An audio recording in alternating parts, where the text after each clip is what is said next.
The Trojan Blade is presented by PrizePicks. What's up, guys? My name is Gabe, and welcome back to the Trojan Blade. Welcome back to a brand new video. And man, we got to talk about this AP poll. This is actually crazy. The SEC Slurp Fest is continuing once again. You know, just throw as many random SEC teams into the mix as possible. They'll all beat each other. They all have these top 25 wins. The cycle is just continuing. But we'll talk about USC. We'll talk about everyone on our schedule and where they stack up. I have a lot of thoughts about this, if you couldn't tell. So if you could, please do leave a like and subscribe to the channel if you haven't already. Please leave a comment to help out the algorithm. And if you do want to help continue to support me do this full time, please do consider subscribing to the Trojan Blade Patreon or the channel memberships, both linked down below. Really appreciate you guys. Here's a quick word from the sponsor. Be back in a minute. The Trojan Blade is presented by PrizePicks, America's #1 sports picks app. And guys, this app is incredibly easy to use. If you want to play player picks like me, all you got to do, just pick more or less on a few player stats like you're seeing on screen here, lock in that lineup, and that's literally it. That's all you got to do. PrizePicks is also available in most states, including the Biggies, California, Texas, Florida. You can follow me on the app at The Trojan Blade. Keep up with what I'm getting myself into over there. And now there's literally never been a better time to start because PrizePicks has a brand new offer. So what you're going to do, click that link down below in the description. Sign up with code HMA. Play your first $5 or more lineup, and you're going to get $150 in lineups if you win. That's right, guys, a brand new offer. So get in there, lock in that lineup, get that first dub, and claim that $150 in bonus lineups. And my lineup for you, the Big Ten season is right around the corner. And if there's one thing we do well on the West Coast side of things in the Big Ten, it's produce quarterbacks. So I have Washington Husky Damon Williams to have more than 21.5 passing touchdowns. Jaden Maiava to have more than 21.5 passing touchdowns as well. Nico Iamaleava to have more than 2,324.5 passing yards. And Dante Moore to have more than 24.5 passing touchdowns as well. Big shout out to PrizePicks for being the presenting partner of the Trojan Blade. Now let's get back to the video. All right, so taking a look at the AP Top 25 here. Yeah, it's a complete mess. So you have Ohio State 1, Oregon 2, fine. Georgia at 3. Not Indiana, not Miami, but Georgia. I'm sorry, but if you're just looking at the quarterbacks, let's just start there. Gunnar Stockton compared to Julian Sayin, Dante Moore, CJ Carr, Arch Manning, Josh Hoover, Darian Mensah, even Marcel Reed, Trinidad Chambliss.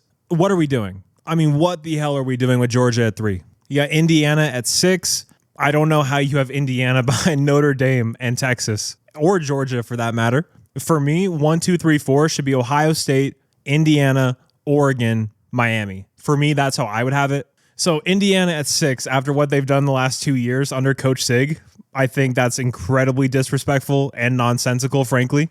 But skipping down here and getting to 14, where we, USC, are tied with BYU, yeah, I have a lot of thoughts about this. So first off, Texas Tech being ahead of us at 12, Bama being ahead of us, LSU, Oklahoma, USC should be 10. I think that's completely fair. Now, what I will say, do I really care where we are to start the preseason poll? No, but it's something to talk about. It shows you what people are thinking about USC. You have absolute idiots like Brett McMurphy who have USC at 25 in their AP poll to start, but having USC behind BYU, we would smoke BYU. Bama, we beat Bama. On a neutral field, we beat Bama. Texas Tech does not have a quarterback. You think Lincoln Riley and Jaden Maiava could not beat Texas Tech? We beat LSU in year 1 of KIF. And guys, we beat Oklahoma. We do. Since transferring from Washington State to Oklahoma, John Mateer not only does not know how to read a defense, he barely knows how to play the quarterback position relative to the other guys we're talking about here. He's going to be a battering ram. Brent Venables is not a good coach. He's just not. It's much easier to make the playoff in the SEC than the Big Ten. That's the reality. Like, I'm not trying to be a wind-up merchant. I'm not trying to be just pro Big Ten. Like, that's true. Making the playoff out of the SEC is significantly easier than the Big Ten. If Indiana and Georgia played tomorrow, how many of you are taking Georgia to beat Indiana? I bet not many. So USC at 14, do I actually care? Not really. I think we're going to win a lot of games and be moving up pretty quickly in this anyway. But the point of this overall discussion, we beat BYU, Bama, Tech, LSU, and Oklahoma. I mean, look at Washington. I think Washington would beat BYU. I think Washington beats Alabama and Texas Tech. I really do. Michigan's at 16. Penn State's at 18. And of course, you have to throw in Missouri at 25. Why? No one knows. Tennessee at 20. Who's their quarterback? No one knows. We'll just throw them in there ahead of Iowa. Okay. Yeah, right. I mean, it's so clear what's happening. And this happens every year. The SEC bump is a real thing, and that's really rich considering they're so far behind the Big Ten at the top level, at the middle level. Like, who are the tier 2 teams in the SEC right now? Basing it off this, it's LSU, Alabama, USC beats both of them. We're a tier 2 team in the Big Ten. Currently, as it stands, based on what we've proven on the field, we are a tier 2 team. We'd beat Bama. We'd beat Kiff and LSU. We'd beat Oklahoma. I think we'd beat Texas A&M. Like, these two leagues, it's not the same thing right now.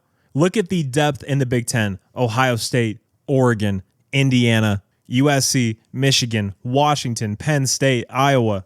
It's ridiculous the competitive depth we have in this league, the level of coaching we have.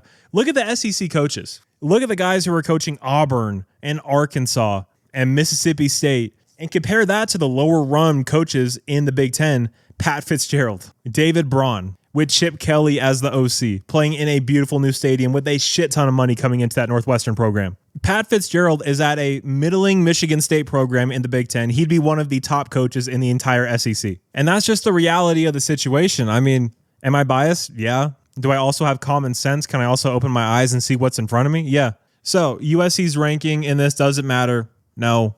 Is it stupid? Yes. To be behind 2 Big 12 teams is a joke. It's an absolute joke. Do you know what USC would do to Texas Tech this year if we played week 1 even? Do you know what we do to BYU? I don't think people understand the talent gap between the top end of the Big Ten and any team in the Big 12. Now, if you notice, I'm not being completely unreasonable. I don't think USC just waltzes in and beats Miami or Indiana or Texas or Georgia or Oregon or Ohio State, even though I do have USC predicted to beat Ohio State and Oregon. Speaking of that, let's take a look at USC's schedule, just the teams on here. So we play number 1 Ohio State at home, Halloween night. Good God. We play Oregon. So we play number 1 and number 2. That's fantastic. I love that. We play number 6 Indiana. We play number 17 Washington, number 18 Penn State. And yeah, this schedule is loaded to the gills with elite competition, and I'm so excited about it. I've seen a lot of USC fans that are upset about the schedule or are scared or whatever. I'm not scared at all. I'm so excited about this because we're going to get an answer one way or the other. We're going to get clarity. Either we are here, we have arrived, we're ready to play Big Ten, big boy football, beat the biggest brands in the league, get some marquee wins under Lincoln Riley, or he's not good enough and he's going to be gone after this season. So I'm excited to get clarity. I'm excited for the opportunity. I'm excited for the challenge. And I'm excited to see us play against the best because that's what this sport is all about. It's not about playing Louisiana and San Jose State and Missouri State. That's not what this is about. College football is about USC Oregon, USC Ohio State, USC Indiana, these amazing games, these amazing matchups, amazing opportunities. Lincoln Riley against Ryan Day is must-see TV for the entire nation. The USC Oregon rivalry, must-see TV. USC heading into Bloomington late in the season, it could be really, really cold. Yeah, but we're scared to go play in South Bend in the cold.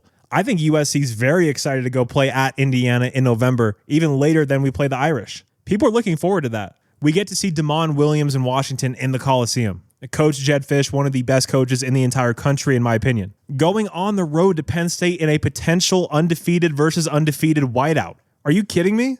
This is the stuff we were dreaming about when the Big Ten move got announced. This has the potential to be a magical, incredible, unforgettable kind of season. Or it could be just a complete and utter disaster. We don't know. We're going to get clarity one way or the other. And I am so excited to see this team go up against the best that the sport has to offer. The only thing you can hope for is we remain healthy and these games are, what the teams are supposed to look like. But yeah, I guess in conclusion, the SEC is still somehow incredibly overrated. We can all see through what they're doing. It's bullshit. It's dumb. But hey, it's not going to matter because the Big Ten is going to win yet another national championship because we are by far and away the best conference. You play through a Big Ten schedule, you have gauntlet after gauntlet against big-time teams with big-time money and great coaches and awesome stadiums. You get through that, go into the playoffs and playing Oklahoma, that's not scary. No one's going to be worried about that. Indiana beat the hell out of Alabama last year because playing Alabama in a Rose Bowl is nothing compared to playing Ohio State. It just is. It's not the same thing anymore. Bama's not Bama. LSU, I'm sure, will be good in a few years. Am I scared of Sam Leavitt and Lane Kiffin in year one? No. Sark's been acting a little goofy these days. I'm not sure if he's back to his old ways. That's how I'll say that. But yeah, man, the AP poll, it doesn't matter. We're tied with BYU at 14th. As stupid as that sounds, it's where we're going to start, but it's not where we're going to finish. So guys, if you did happen to enjoy this video, please do leave a like and subscribe to the channel if you haven't already. And if you're watching this on Monday, August 17th, the call for questions is out on my community tab here on the channel. If you want to have a comment or a question featured on the next viewer comments episode, make sure to find that post and comment on it. But guys, I'm going to get out of here. Really appreciate you all being here. You're all awesome. And as always, take care and fight on.